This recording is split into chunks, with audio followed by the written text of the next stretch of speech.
Oke, assalamualaikum warahmatullahi wabarakatuh. Ini adalah video pertama saya di channel YouTube ini, Devlog Mangajo. Jadi tolong di like, subscribe, and share ke seluruh teman-teman kalian. Video ini difokuskan untuk kalian para pemula dalam dunia komputasi. Di sini kita akan membahas dari nol, mulai dari apa itu komputer, kemudian secara singkat komputer, lalu kesalahan-kesalahan umum dalam memahami komputer. Kita akan bahas semuanya dan video ini akan cukup panjang. Oke, nggak usah berlama-lama, kita langsung masuk ke pembahasan yang pertama, yaitu pengertian komputer. Tapi sebelum itu, aku ingin bertanya pada kalian. Pernah nggak kalian itu bertanya-tanya, apakah komputer itu hanya benda atau jangan-jangan komputer itu adalah cara manusia berpikir yang dibekukan ke dalam mesin? Karena hari ini hampir semua keputusan hidup kita itu mulai dari belajar, bekerja, sampai hiburan pun melewati komputer. Tapi ironisnya adalah banyak dari kita saat menggunakan komputer setiap hari itu tanpa benar-benar memahami apa itu definisi komputer. Dan kalau kita ingin menguasai teknologi, kita nggak bisa kalau kita hanya menjadi pengguna. Kita harus mulai dari satu pertanyaan mendasar. Apa itu sebenarnya komputer? Dan bagaimana ia sampai di tangan kita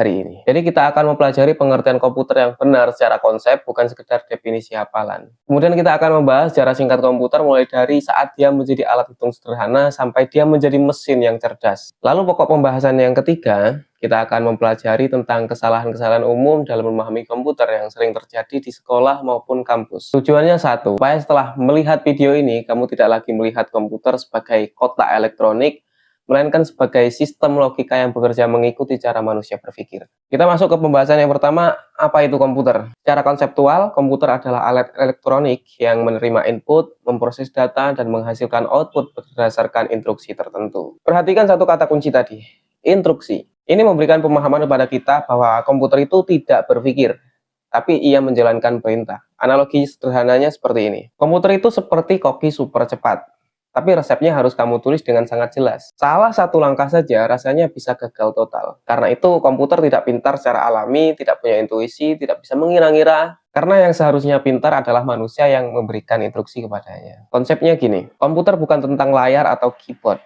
tetapi tentang logika, data, dan proses. Oke, paham ya? Kalau sudah paham, kita akan lanjut ke pembahasan berikutnya, yaitu sejarah singkat komputer. Komputer bermula pada awalnya itu hanya sebagai alat hitung manual. Pada saat itu komputer bukan mesin, ia hanyalah menjadi konsep menghitung. Cuma pada saat itu yang digunakan manusia itu jari, batu, sempoa. Tujuannya satu, yaitu untuk mengurangi kesalahan manusia saat berhitung. Kemudian di era kedua, ada komputer mekanik dan elektronik awal. Ini ketika sudah memasuki abad ke-20, komputer lahir menjadi mesin seperti ENIAC, komputer tabung vakum, yang ukurannya gede banget, hampir memenuhi satu ruangan. Dan fungsinya lebih lemah dari smartphone kamu sekarang. Tapi jangan diremehkan, karena disinilah fondasi diletakkan.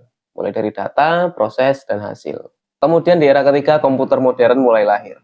Transistor, mikroprosesor, komputer personal, komputer menjadi lebih kecil, lebih murah, dan lebih cepat. Yang pada akhirnya masuk ke dalam saku kita, yaitu smartphone. Smartphone yang kita gunakan setiap hari itu adalah jenis dari komputer. Dan laptop itu juga komputer. Bahkan jam tangan pintar pun itu adalah komputer. Intinya yang berubah itu bukan konsepnya, tapi kecepatan dan bentuk fisiknya. Fisik dari komputer itu.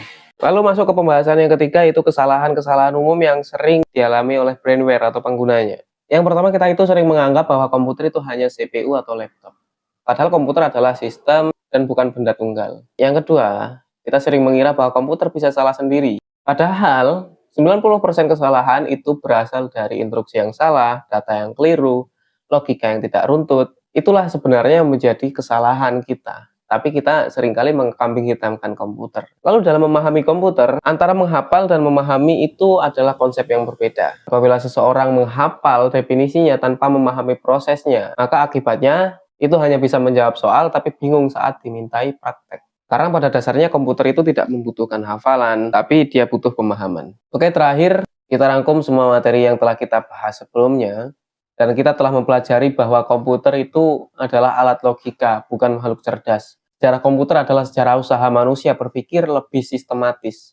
Menguasai komputer berarti menguasai cara memberi instruksi yang benar. Kalau kamu ingin belajar informatika dengan serius, jangan mulai dari aplikasi. Mulailah dari cara berpikirnya. Karena masa depan bukan milik orang yang paling cepat klik, tapi milik mereka yang paham apa yang sedang ia perintahkan. Oke, sebelum video ini kita akhiri, ada tugas kecil untuk kalian, silahkan jawab di kolom komentar. Soal yang pertama, apa perbedaan komputer sebagai alat dan komputer sebagai sistem? Kemudian soal yang kedua, sebutkan satu contoh aktivitas harianmu yang sebenarnya melibatkan proses kerja komputer, mulai dari input, proses, dan output. Kalau kamu sudah jawab, aku bakal baca dan bahas jawaban menarik di video berikutnya. Dan kalau ada request, silahkan tulis di kolom komentar, aku bakal bahas request kalian. Terima kasih telah menonton, sampai jumpa di video berikutnya.